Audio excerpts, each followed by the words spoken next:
Hi, Eric here. Hey, I was just wanted to give us our new update. We're trying to do these a little bit more frequently. We're probably realistically going to be able to do these once a month, a new update. We've been kicking it for a while, the whole month of January, February, and we got some time lapses in there for you. We've been doing a lot of that with our GoPro set up for time lapse stuff. And now we've been working on the whole front suspension of the car. And it's been kind of kicking my butt a little bit and getting a little bit carried away with the way that I didn't want this to sit. There's a lot of systems that just are a bolt-in kit for this particular car for air ride. I wanted to really dial this ride height into the car. So the position of the bag is really important. The size, the shape of the bag is really important as well.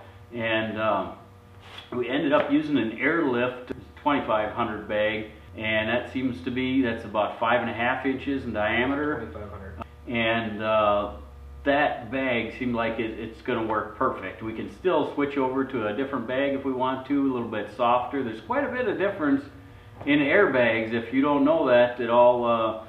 The way that a car rides, just because you're set on one size bag doesn't mean that's the ride that you're stuck at. You can adjust that. They make stiffer bags, softer bags, taller, shorter. They make bags for just about any kind of application. So if you've heard of airbags ride like crap and there's a car out there that rides really hard, well, it's just because it's not set up right. And taking the time to set up an air system right, we want to be able to drive this car across the country and let the air out of it, dial this thing down and just let it float across bumps. There's going to be some bumpy parts of the country that you don't want to have a harsh riding suspension. And that's the beauty of an air suspension here, is you can adjust it up or down. You can drop the air out of it at when you're sitting at shows or park it or anything, and you can adjust it. And then also when you go on autocross or drag racing or whatever, you can tune that air in wherever you want it to be. And air systems have come a long way since they first were introduced back in the 60s as air shocks and stuff. They've come a long way since then, and you can really dial the car in. It can be a performance car with air suspension in it, everything. It really doesn't matter that way. And we're going to take you through a little walkthrough on it. And if you guys want to see this thing go up and down, we have it just temporary set up on a valve. We just got done bolting everything in the car. The whole suspension is in the car. And well, cross your fingers and see if hopefully this thing goes up and down like the way that it should. We're going to check out, make sure we don't have any binding issues on anything, but basically right now the car is sitting on the ground. This would be at drop down. The frame will sit about 1/4 of an inch off of the ground, so it will lay all the way to frame. And that's one of the reasons why we wanted to design our own air system, so we can get it to drop down a little bit farther than most people do. We want it to drop down where it's just about sitting right on the ground at park position, and then at ride height is going to be substantially lower. So therefore we're going to have to adjust a lot of other things in the car to accommodate that low body height. Everything is going to be tucked up nice and neat underneath the car. Nothing is going to be hanging down low, so you could drive it at a really low ride height. Worst case scenario, you have an airline or a bag blow out or something. Well, you don't want that car to be skidding down on the ground and now you're completely out of control. So we want this to be able to sit down on bump stops, be able to drive the car literally with all the air out of it and everything, which is quite a feat for a car that sits that low to the ground. And that's what we're aiming for here. So there's a lot of cutting and chopping to do. And Bobby, do the honors and see if this thing works or not.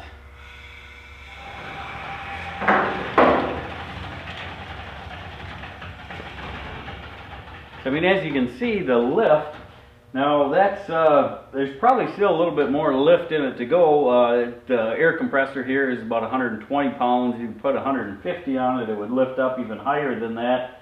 But obviously we don't need to go up any higher than that. We're not into the Bigfoot look or anything like that. And we're going to have a pretty substantially low, why don't you drop it down and see if we can get it right about the ride height. So, right about there. So right about like that is where we'd like the ride height to be.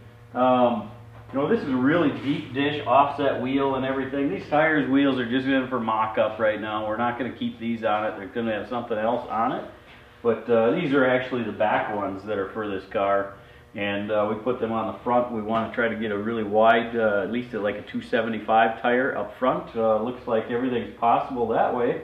So now we're going to check all our steering and turning, and Sit down. it's down? No, sit down. Oh. I said it's down.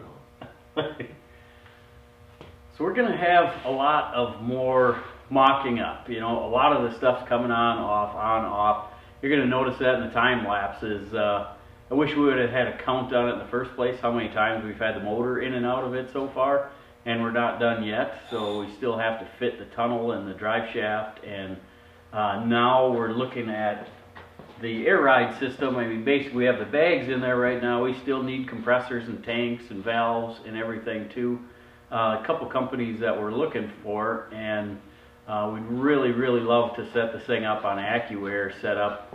And that AccuAir is ride height programmable, adjustable. You can adjust it with your phone, with a remote, and up, down. You can do preset ride heights, and it's also a balance system where it controls the ride height of the vehicle no matter what you're doing. You're pitching through turns, side to side, up, down. You get your fat girlfriend in there, well, it'll compensate for that too, and it'll automatically keep that car level. You don't want to be going down the road everybody knowing you got a fat girlfriend. So this will take care of that problem for you, and no one will know.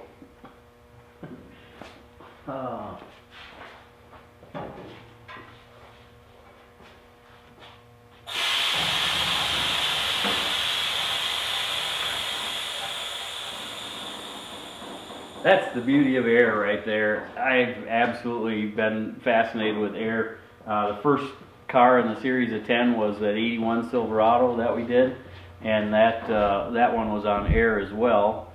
And this one is on air, the Bel Air is on air, and the beauty of it is you can get a performance adjustable shock, and we're going to show you some of that we're using also.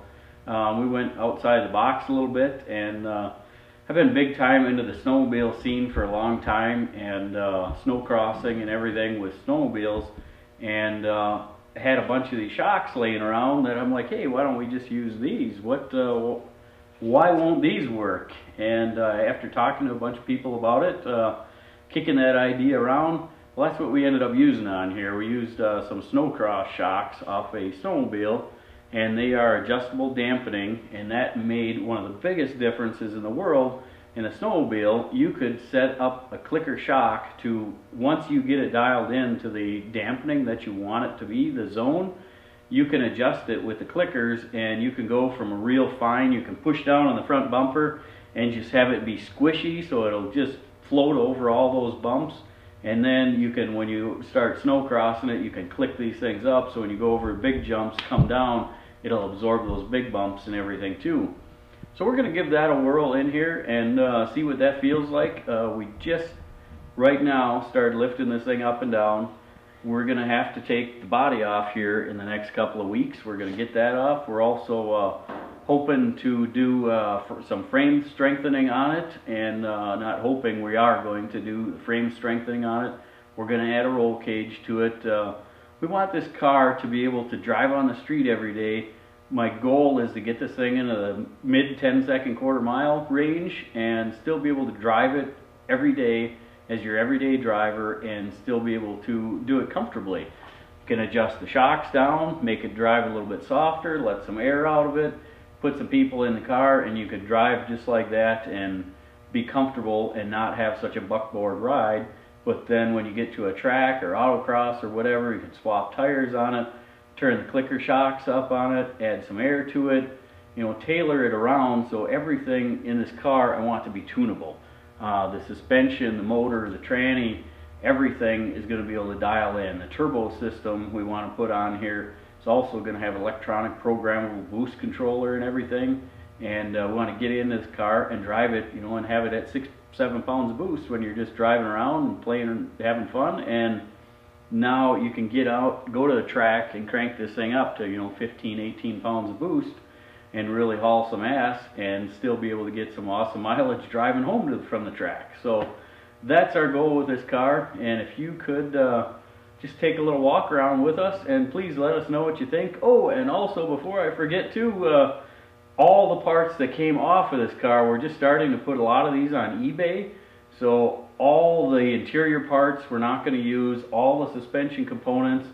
We kind of touched on that a little bit before, where we most of the stuff that came off the car has been sandblasted, primed, painted, and new bushings, all that stuff, and the A-arms. So all those are ready to go right now. I'd like to help some of the original restoration guys out, because this car was so beautiful and rust-free and clean. Everything that came off of this car, we saved it. It cleaned up. Anything that you're looking for a Chevelle that is not the body components, we're going to use those. Everything else on the car, including the rear end, is a 12-bolt 411 posi. That will be for sale as well. And everything on this car will be for sale besides the body components. So everything that's here we're keeping. Everything that you need for your car that's not the body components, let me know, and maybe I'll give you a really good deal so we can get rid of this stuff, move on with this new stuff. So check out all the front and the front suspension that we've been working on, and let me know what you think. We've done an awful lot of work on the front suspension so far. And that's primarily what we've been focusing on lately, is just cleaning everything up, welding all the extra holes up that are everywhere. We fabricated the motor mounts from scratch. We also fabricated all the towers, cut this whole plate out here where all these extra holes were, and filled those in. We also fabricated our shock mounts, and these are the reservoir shocks that with the clickers, the snowmobile shocks that we were talking about. These are A-arms, are fabricated A-arms from Auto City Classics, and they seem to be pretty well quality, really well built. We had to do some modifying to them for our personal preference, but they would probably bolt right onto your car and work really well. And we'd like to thank these guys, Andy up at Auto City Classics, for supplying those for us. And also, we decided to go with a Sweet Manufacturing close ratio steering box, and this is a 12-to-1 box. The original one was a 17-to-1 box, so hopefully this is going to tighten our steering up a little bit, and hopefully give us a little bit crisper feel and response and everything with the car, make it a little bit easier to autocross without having to turn the wheel so many times. The pads, I had quite a few people asking about these pads in the front here. Welded these pads on here, we cut those into the frame, welded those up flush into the frame, and then they also have another, that's going to be for the roll cage mount, and the roll cage will go from there to the firewall over here somewhere. And we started playing around with a little bit of a design there, and we're not quite there yet on that. We got a lot of work left to do with the master cylinder, brake booster, steering, and everything to come through the firewall. We still have to fabricate the whole firewall.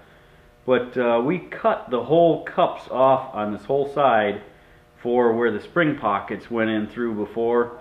And we reworked those completely to fit the bags in there to make it a nice, easily accessible. You can get at the airlines, everything is gusseted, and what we kind of pride ourselves in around here is everything is smooth. We don't want sharp edges anywhere, extra holes all over the place that aren't being used. Anything that's not being used we're going to weld up, and there's still a lot of holes to fill up yet, and it's going to start smoothing and cleaning itself out a lot more. Every time you see it, it's going to be looking a little bit smoother, a little bit cleaner, and we are hoping we're just about done with this. And let me show you how this thing works and see if you guys can see any design flaws that maybe I would have missed, because this is just a mock-up. And so right there is a little bit higher than ride height right there, and you can lift that up a little bit more, and you see this is at our full height right here. And then all the sway bars and everything, they are AFCO sway bar. They seem like they really fit well, and everything tucks nice and neat there.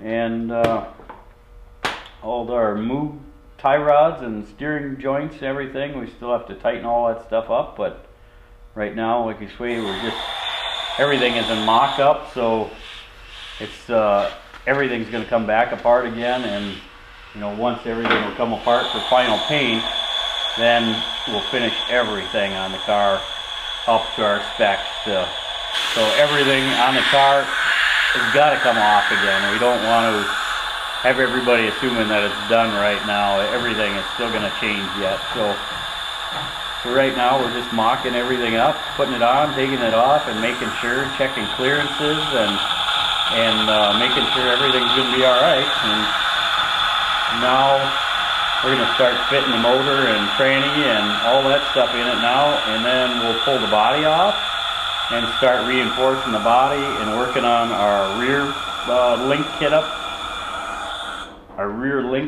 for the rear.